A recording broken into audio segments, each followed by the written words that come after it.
¿Qué convierte a un joven aparentemente normal en un asesino en serie? Hoy exploramos la aterradora historia de Jeffrey Dahmer, el caníbal de Milwaukee. Prepárate para descubrir los secretos oscuros detrás de sus crímenes y su impacto en la sociedad y el sistema legal. Jeffrey Dahmer nació el 21 de mayo de 1960 en Milwaukee, Wisconsin. Su infancia fue complicada, pues sus padres se peleaban constantemente, y su madre sufría problemas emocionales y físicos, lo que hacía que su hogar estuviera lleno de tensiones.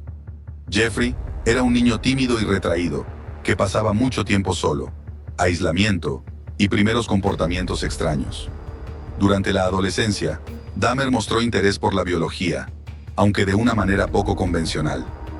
Según algunos testimonios, coleccionaba animales muertos y los diseccionaba, lo cual, en un principio, fue interpretado como un interés científico. Sin embargo, estos comportamientos eran más una expresión de su creciente fascinación por la anatomía y la muerte. A los 18 años, Jeffrey cometió su primer asesinato en 1978. Este acto marcó el inicio de su vida criminal y continuó sin ser detectada durante muchos años. Durante este tiempo, se volvió cada vez más solitario y comenzó a consumir alcohol de manera excesiva. Dahmer se mudó a Milwaukee y comenzó a trabajar en empleos de bajo perfil. Allí desarrolló patrones muy particulares. En su mayoría, sus víctimas eran hombres jóvenes, muchos de ellos de comunidades afroamericanas o latinas. Los elegía en bares y otros lugares sociales, y los invitaba a su apartamento con promesas de compañía o dinero. Aspectos clave de su modus operandi. Uno de los detalles más perturbadores de su modus operandi era su deseo de mantener a sus víctimas bajo control y a su disposición. Las investigaciones posteriores sugirieron que Dahmer buscaba crear una especie de compañía eterna, una forma de evitar la soledad que él mismo experimentaba. Este deseo se tornó en actos cada vez más oscuros y extremos. El apartamento de Dahmer, ubicado en un complejo en Milwaukee, se convirtió en el centro de sus crímenes. A pesar de que los vecinos a menudo se quejaban de olores fuertes y ruidos extraños, Dahmer logró pasar desapercibido para las autoridades durante mucho tiempo, en parte debido a su apariencia calmada y tranquila. La captura de Dahmer se dio gracias a la fuga de una de sus víctimas, quien escapó del apartamento y alertó a la policía. Cuando los agentes llegaron al lugar, encontraron evidencias que resultaron en una rápida y contundente acusación. Este fue un momento crucial en el caso, ya que puso fin a su serie de crímenes. Hallazgos en el apartamento. El apartamento estaba lleno de pruebas materiales y registros personales de sus crímenes. Lo que descubrieron ahí generó un impacto profundo en la sociedad, y las imágenes de la escena del crimen, aunque no se muestran al público, fueron descritas en el juicio, lo cual llevó a una conmoción generalizada. El juicio de Dahmer fue seguido intensamente por los medios. Durante el proceso, Dahmer no intentó negar su culpabilidad y cooperó en la descripción de sus actos. Sin embargo, el caso provocó debates sobre cómo alguien podía cometer tales crímenes sin haber sido detectado antes. ¿Te está gustando esta historia? Si es así, apóyame para seguir creciendo. Regálame un like y suscríbete al canal. Is it hard for you to go back and talk about those things? No, not the good things. In fact, it gives me a sense of comfort to talk about the few good times there were in the past. You say the few good times. Do you think of your childhood as having been profoundly unhappy? No, not profoundly. My childhood wasn't filled with any great tragedies or anything. There were good times and there were bad times. I think it was fairly normal. Jeff, do you remember your earliest experience and earliest interest, fascination with the inside of animals? Where that came from? In ninth grade, in biology class, we had the usual dissection of fetal pigs. I took the remains of that home and kept the skeleton of it.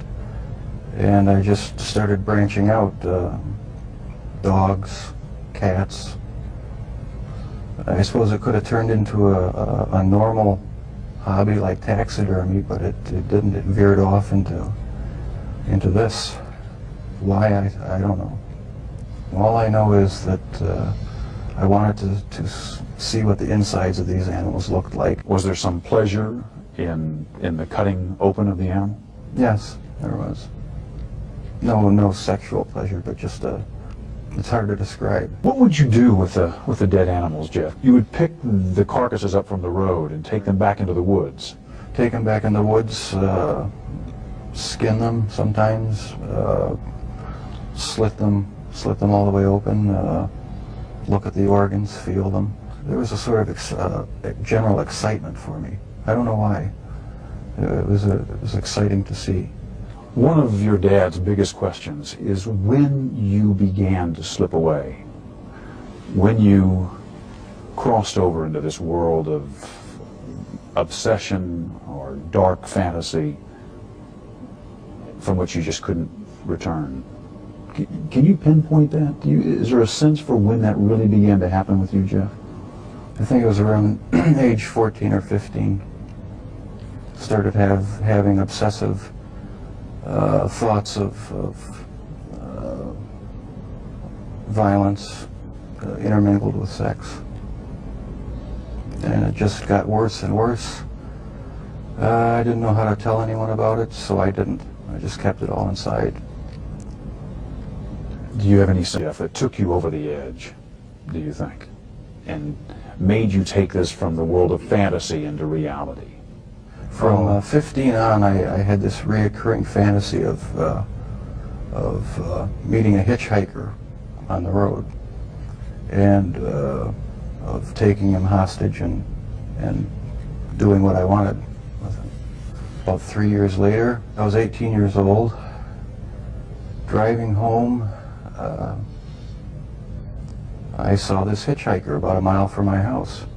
Thought to myself, should I stop and pick him up, or should I just keep on going? I wish I just kept on going, but I didn't. Turned around, picked him up, and that's when the nightmare became a reality. It just seemed so bizarre to me that this obsession that I had been thinking about and wanting, just all the parts are there, and they make it possible to make it happen. What happened after you took him to the house? The house was empty.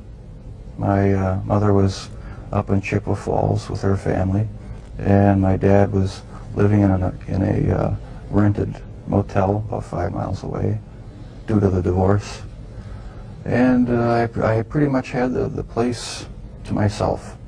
I was drinking a lot during that time, and just, I don't know, looking for something to, some way to find some fulfillment, some pleasure.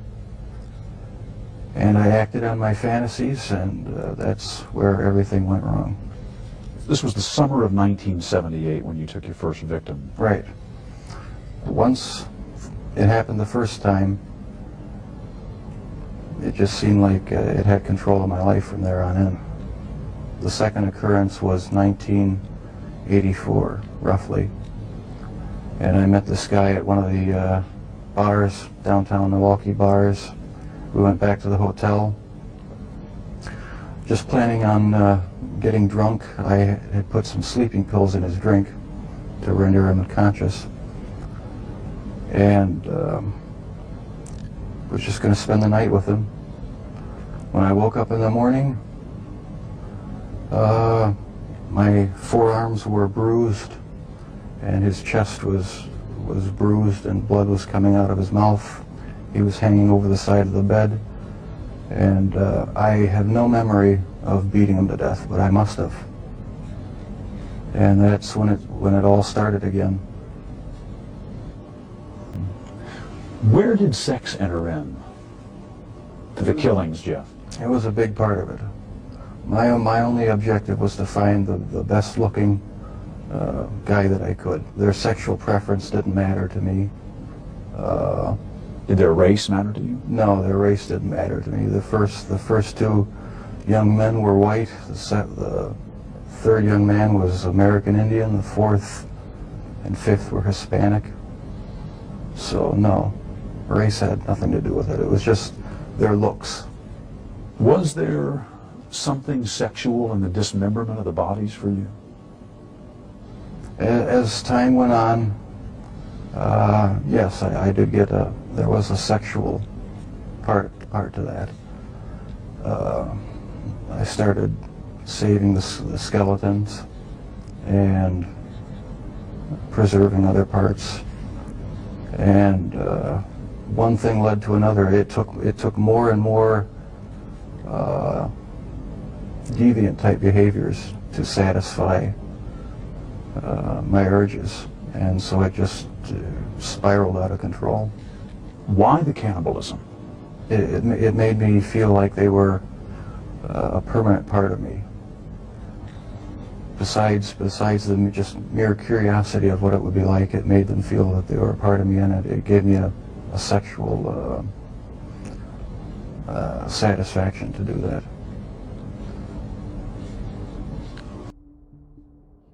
El caso Dahmer hizo que muchas personas se cuestionaran el sistema de justicia penal y el papel de la policía. En varios momentos previos a su captura, Dahmer había sido detenido por diferentes motivos, pero nunca se investigó a fondo, lo que llevó a críticas hacia las fuerzas de seguridad y a la manera en que se abordaban los delitos en las comunidades minoritarias, repercusiones en la percepción pública de la salud mental. Su caso también generó debates en torno a la salud mental y el sistema de intervención. Dahmer fue diagnosticado con varios trastornos psicológicos, y muchos se preguntan si una intervención temprana podría haber cambiado su curso de vida. A raíz de su caso, aumentaron los llamados a mejorar los programas de salud mental y el tratamiento de personas con comportamientos antisociales. Las fallas en el manejo de este caso llevaron a una reestructuración de las políticas de seguridad y de respuesta a las quejas de los ciudadanos. También se revisaron los protocolos de intervención en vecindarios que presentan patrones de comportamientos sospechosos. La historia de Dahmer ha sido objeto de múltiples documentales, películas y series que intentan entender la complejidad de su perfil. Sin embargo, es importante recordar que estas adaptaciones también afectan a las víctimas y sus familias, quienes siguen viviendo con el dolor de lo ocurrido. El caso de Jeffrey Dahmer nos deja muchas lecciones. A veces, los sistemas de justicia, salud y protección social tienen que mejorar para detectar a tiempo los signos de comportamientos peligrosos. También es un recordatorio de la importancia de la empatía, de la intervención temprana y de no dejar de lado a quienes necesitan ayuda. Si te gustó el video, regálame un like y suscríbete.